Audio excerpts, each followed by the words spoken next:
सरस्वती यंत्राची रांगोळी काढण्यासाठी आपल्याला सुरुवातीला इथे आकडे काढून घ्यायचे आहेत। मी इथे 7 वेळेला आकडा काढून घेतला आहे, म्हणून ठिपक्यांची सुरुवात आपण 8 पासून करणार आहोत। तुम्ही कितीही आकडे काढू शकता।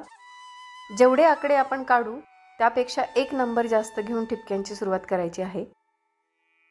म्हणजे आपण जर 5 वेळेला आकडा काढला तर ठिपक्यांची सुरुवात 6 पासून करायची।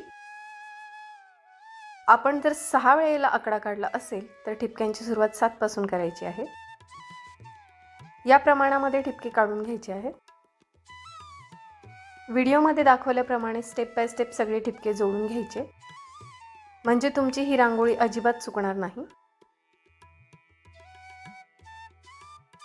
दसऱ्याच्या दिवशी सरस्वती यंत्राची रांगोळी काढणे अतिशय शुभ समजले जाते।